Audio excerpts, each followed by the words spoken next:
안녕하세요.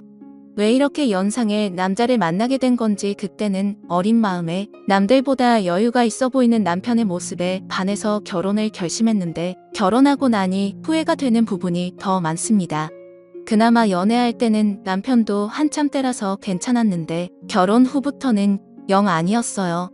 더군다나 결혼하면서 남편의 권유로 저는 회사까지 그만두게 되면서 솔직히 집안일을 하고 나면 딱히 할 게 없어서 체력적으로 힘이 남아 돌았는데 영업맨인 남편은 퇴근하고 나면 많이 힘들어했어요.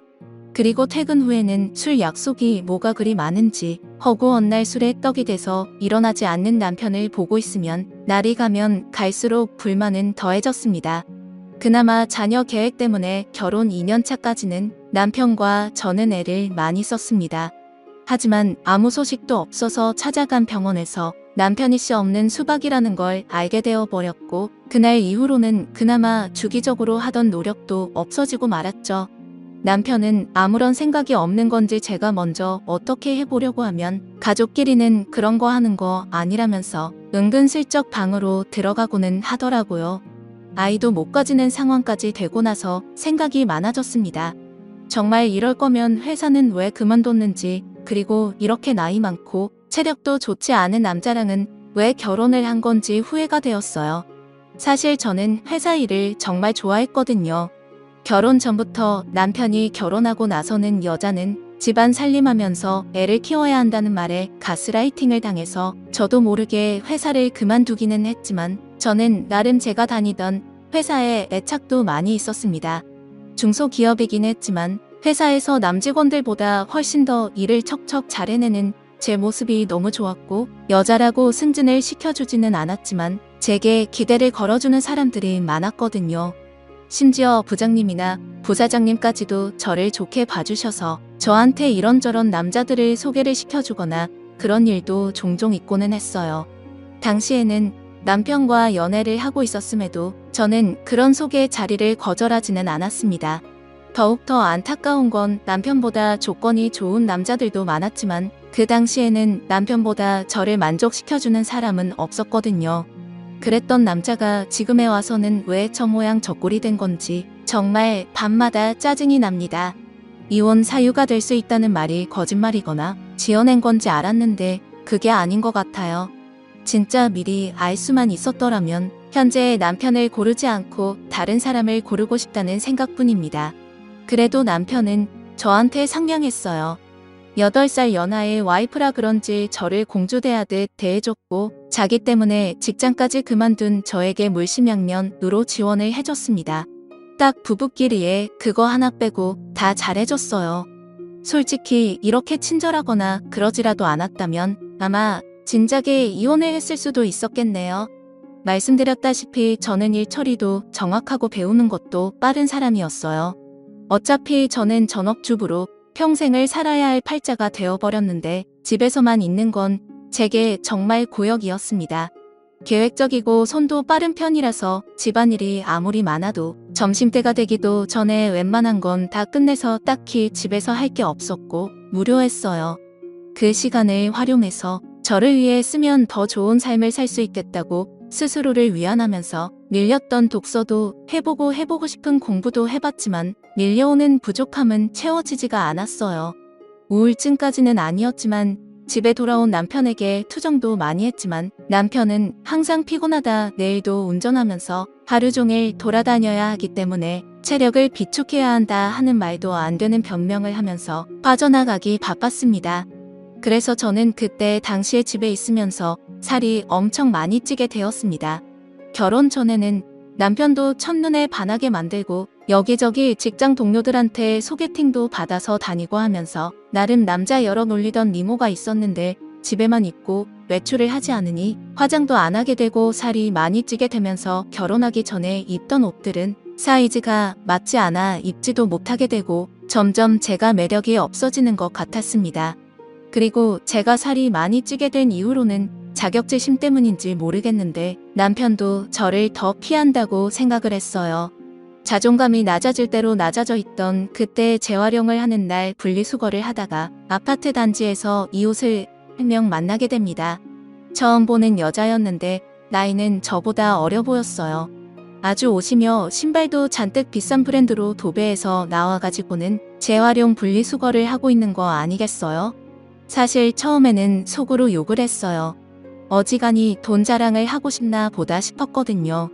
이 시간에 분리수거를 하러 나온 걸 보니 저처럼 전업주부인 것 같은데 집에만 있으면서 저렇게 차려입고 다닐 필요가 있나 싶었거든요. 저랑 거의 똑같은 타이밍에 나왔는데도 불구하고 경비 아저씨가 저는 본체 만체도 안 하고 그 여자만 도와주는 것도 굉장히 기분이 나빴습니다. 아마 낮아진 제 자존감 때문이겠지요. 그런데 그때쯤부터 느낀 건데 분리수거를 하는 날마다 저랑 같은 시간에 나오는 것 아니겠어요? 그런데 나올 때마다 입고 있는 옷이며 신발이면 매번 다른 걸 입고 나오는 겁니다. 아무튼 그때부터 저는 그 여자와 안면을 트게 되었고 그냥 인사 정도만 나누는 사이가 되었어요. 하루는 집 근처에 있는 마트에서 장을 보고 나오는 길이었습니다. 장바구니가 3개가 꽉 찰 정도로 장을 많이 본 날이었어요. 하나는 어깨에 들쳐 업고 양손 하나씩 무거운 장바구니를 들고 집으로 돌아가려는데 누가 차 경적을 울리더라고요. 그래서 길을 비켜줬는데도 계속 빵빵 거리길래 뒤돌아보니 그 여자가 딱 보기에도 비싸 보이는 외제차를 끌고 창문을 내린 뒤에 저를 부르는 겁니다. 집에 가는 길이냐고 물어보면서 자기도 집에 가고 있으니 태워주겠다고요. 솔직히 조금 자존심이 상했습니다. 차 안에 탔는데 그 여자와 제가 비교가 많이 되었거든요. 삐까 번쩍한 외제차에 그 외제차만큼 고급져 보이는 명품들 풀 메이크업을 하고 머리까지 윤기가 철철 흐르더군요. 그에 비해 저는 그냥 누가 봐도 동네 아줌마 같아 보이는 평범한 복장에 슬리퍼를 신고 있었고 머리는 그냥 관리하기 편하게 적당히 촌스러운 파마를 하고 있었으니 말이죠. 괜히 차를 얻어 탔나 싶었습니다. 그리고 저는 제가 솔직히 그 여자가 그렇게 자기의 재력과 아름다움을 뽐내면서 자존감을 채우는 데 이용된 희생양이라고 생각했어요. 정말 짧은 시간이었는데 5만 가지 생각이 다 들더라고요. 나도 저렇게 예쁘고 꾸미고 있었더라면 남편이 나를 피하게 되지 않지 않았을까 하는 생각도 들고 눈물이 막 나기 시작해서 그 자리에서 울어버리고 말았습니다. 제가 막 우니까 그 여자도 당황을 하더군요. 왜 우냐고 하면서 저를 달래줬어요. 허세와 허용이 가득하고 자기의 만족을 위해 남을 절망시키는 아주 나쁜 여자라고 생각했는데 제가 엄청 오해를 했습니다. 그 여자는 저를 진심으로 위로를 해줬어요. 그러면서 하는 말이 분리수거할 때 몇 번 마주치면서 언니하고 친해지고 싶었다고 하더라고요. 아파트 단지에 자기랑 잘 맞을 것 같은 여자가 한 명도 없는데 딱 언니만큼은 처음 느낌부터 뭐가 팍팍 하고 왔다고 하면서 말입니다. 그래서 제가 당신같이 젊고 예쁘고 능력있어 보이는 아가씨가 나랑 친해져서는 어디에 쓰겠냐고 거짓말하지 말라고 했습니다. 그랬더니 그녀가 하는 말이 언니가 꾸미지를 않아서 그렇지 자기가 봤을 때는 언니가 자기보다 훨씬 예쁠 거라고 하면서 저를 추켜 세워주더군요. 그 여자가 하는 말이 100% 진심이라고 생각하지는 않았지만 또 위로를 받고 나니 기분이 썩 나쁘지가 않았네요. 그때부터 이 여자하고는 친하게 지냈습니다. 이 여자도 제가 예상한 대로 전업주부의 삶을 살고 있었고 매일같이 집에서만 보내는 게 무료한데 자기 남편이 워낙에 의심이 많아서 자기가 혼자 다니는 걸 원하지 않아 했다고 하네요. 그래서 그 여자는 그 여자 나름대로 같은 아파트에 사는 이웃 중에 자기와 잘 맞을 것 같은 사람을 찾아다녔던 겁니다. 그리고 그 여자는 저를 발견한 거고요. 안목이 있는 여자라는 생각이 들었어요. 제가 그 당시에 꾸미는 것도 포기하고 살도 많이 쪄있는 상황이었지만 왕년에는 엄청 잘 나갔었다는 거를 본능적으로 눈치를 채고 있었던 거잖아요. 아무튼 제 인생은 그 여자를 만나면서 급박하게 변하게 되었습니다. 그 여자를 따라다니면서 동네에 있는 헬스장도 다니고 요가도 배우고 관리도 받으며 잃어버린 저의 미모를 다시 되찾기 시작했어요. 적당히 관리하기 편한 꼽을 머리도 그만두고 미용실에 가서 관리도 받아보고 옷도 후줄근해져서 목이 늘어난 티셔츠는 다 가져다 버리고 그 여자만큼 비싼 브랜드 옷을 사지는 못했지만 적당히 괜찮은 옷들로 제 옷장을 다시 채워나갔습니다. 그리고 제가 관리를 받으며 살이 빠지기 시작한 그때 드디어 각방을 쓰던 남편도 혼자 자니까 너무 춥다며 방으로 돌아왔습니다. 남편이 다시 저를 여자로 봐주면 기쁠 거라고 생각했는데 하나도 기쁘지가 않았습니다. 느릿느릿한 거북이인 저와 결승점까지 전력 질주를 하는 토끼 같은 남편이었거든요. 동화 속 토끼는 결승점에 다다르기 전에 잠깐 쉬었다라도 가지. 결승점까지 혼자 전력 질주를 해버리니 느릿느릿한 거북이는 결승점까지 한참 남았는데도 그 차이가 너무 커져버리니 혼자 꾸역꾸역 끝까지 가는 것보다 그냥 경기를 포기하게 되더라고요. 그날 이후로 제 옆으로 돌아오려는 남편이 정말 꼴보기가 싫었어요. 그래서 코를 고는 소리가 너무 시끄러워서 잠을 못 자겠다고 다시 혼자 쓰던 방으로 돌려보내버렸습니다. 그 이야기를 같이 다니게 된 그 여자에게 했더니 100번 1000번 잘한 거라고 하면서 언니가 빨리 자존감을 찾은 것 같아 다행이라며 제 편을 들어줬습니다. 그리고 제가 완전히 다이어트에 성공해서 결혼 전에 미모까지는 아니지만 아름다움을 다시 손에 넣었을 때는 그 여자가 저를 여기저기 끌고 다니면서 완전 새로운 세상을 보여줬어요. 30대 초반과 중반의 여자였고 결혼한 사람들이었지만 세상은 정말 넓고 저희를 찾아주는 곳은 엄청나게 많더라고요. 골프도 치러 다니고 어디 공기 좋은 곳에서 외식을 하러 다니고 했습니다. 돈 한 푼 내지 않아도 알아서 다 계산해주니까 좋았어요. 남편이 아니어도 저를 배려해주는 남자들은 지천에 깔려 있었고 왜 내가 이런 세상을 모르고 살았나 혼자서 전전긍긍했던 지난 몇 년간이 참 후회가 되었습니다. 그러다 그 여자가 언젠가 저를 불러서 이제 한동안은 못 보고 지낼 것 같다는 소식을 전해왔습니다. 사실 그 여자는 얼마 전에 이혼을 해서 돌싱이 되었다고 합니다. 남편이 제법 벌이가 괜찮아서 호의에 호식을 하고 있는 걸로 알았는데 말이죠. 그래서 그녀에게 앞으로 어떻게 할 거냐고 물어봤어요. 저는 사실 이 여자가 여기저기 막 구르고 다녀서 이혼을 당한 거라고 생각했거든요. 그런데 그게 아니었습니다. 그녀가 남편을 차버린 거였어요. 어떻게 할 거냐 하는 건 쓸데없는 걱정이었던 거죠. 왜냐하면 그녀는 그동안 집에 있으면서 코인을 해서 앞으로의 인생에 남편이 필요 없어질 만큼 큰 돈을 벌게 되었다는 거예요. 지금 사는 아파트는 남편 명의로 해주고 재산 분할을 또 따로 받기로 했답니다. 저랑 떨어지게 된 건 아쉽지만 자기도 좀 더 놀기 좋아하는 사람들, 많고 할 거 많고 놀기 편한 동네로 이사를 갈 계획이라고 하는 겁니다.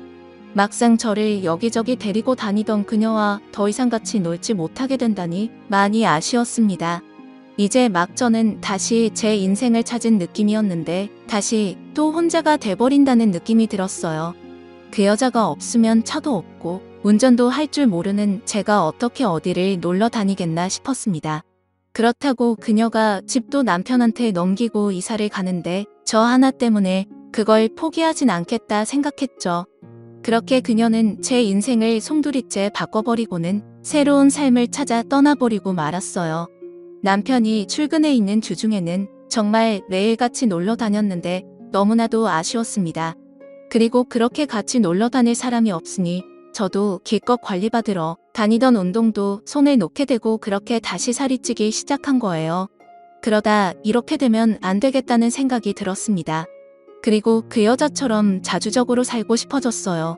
투자 같은 건 전혀 모르지만 제가 같이 놀면서 느낀 바 그 여자가 그렇게 썩 머리가 좋아 보이지는 않았는데 코인으로 돈을 벌었다니 저는 일한 경험도 있고 능력이 있던 사람이니 제가 코인을 시작하면 그녀보다 더 큰 돈을 벌 수 있지 않을까 하는 자신감이 생겼어요.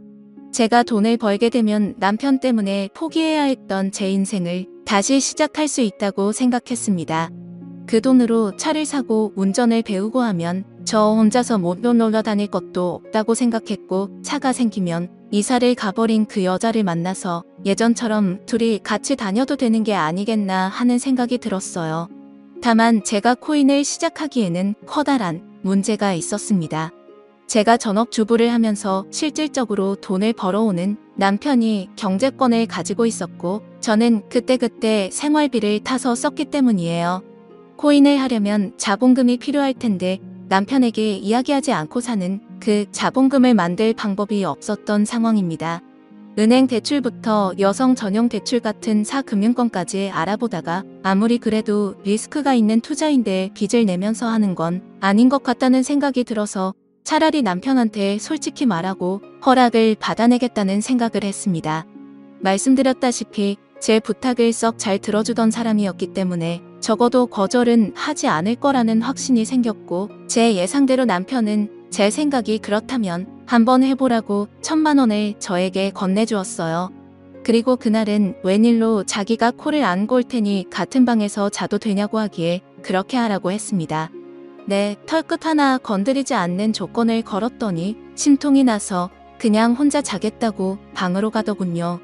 인터넷으로 여러 사람들이 어디에 투자했네 하는 정보들을 모아가지고 시작을 하게 되었는데, 남편이 저에게 준 1,000만 원이 일주일도 되지 않는 사이에 100만 원도 남지 않게 되었습니다. 처음이라 제가 실수를 했고 그만큼 돈을 잃고 나니 그 바닥이 어떻게 돌아가는지 한눈에 알겠더라고요. 그래서 그날에는 남편을 꼬드겨서 돈을 더 받아냈습니다. 저도 코인으로 떼돈을 벌어서 그 여자처럼 자주적인 삶을 살아갈 거라고 생각했거든요.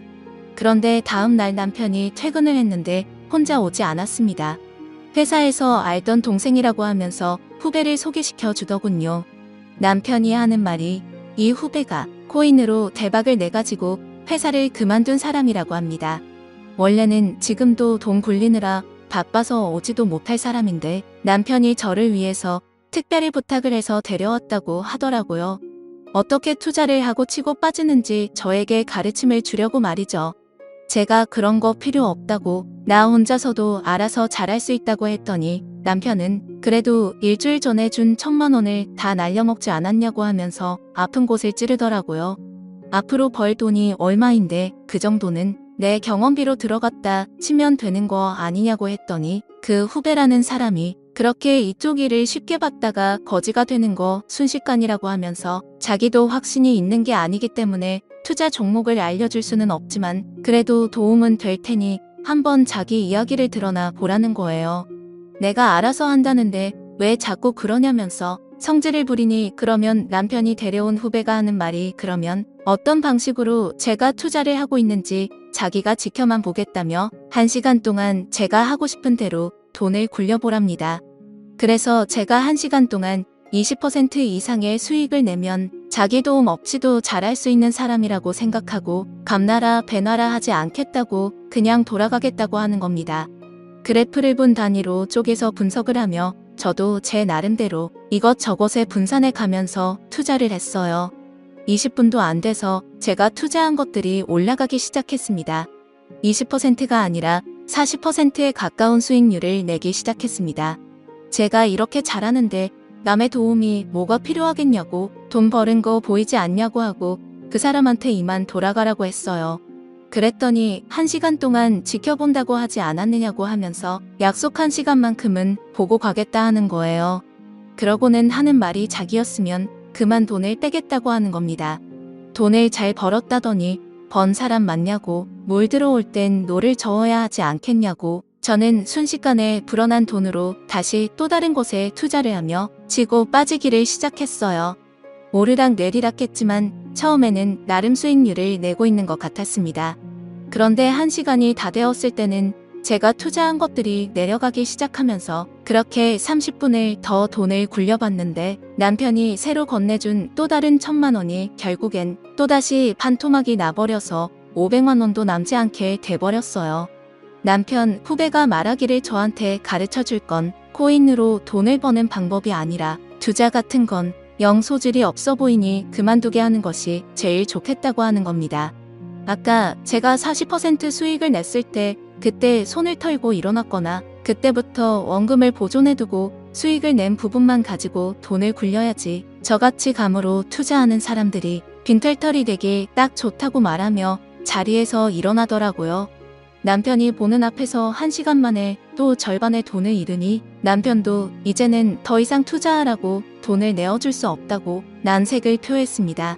대신 남아있는 돈은 제가 자유롭게 써도 된다고만 해줬을 뿐이에요. 그날 이후로 지금은 객기 부리지 않고 차근차근히 배워나가고 있습니다. 사실 남편 모르게 그날 데리고 온 남편의 후배가 운영하고 있는 투자 사무실로 출근을 하고 있어요. 사무실이랄 것도 없이 그냥 혼자는 방 같은 곳입니다. 거기서 저는 제 나름의 비용을 내며 투자하는 방법을 배우고 있어요. 제가 남편의 후배에게 원하는 걸 해주고 저는 투자도 배우면서 남편 대신 부족함을 채우고 있으니 어떻게 보면 윈윈이라고 볼 수 있는 셈이죠. 지금은 남편이 알면 안 되는지라 조심스럽게 행동하고 있어요. 그래서 남편이 퇴근하기 3시간 전에는 항상 집으로 돌아가고는 있습니다. 하지만 이것도 제가 큰 돈을 벌고 난다면 남편도 저를 이해해주지 않을까 생각해요. 또 찾아주셔서 감사합니다. 사연을 읽고 재밌으셨다면 좋아요, 구독, 댓글 부탁드립니다. 감사합니다.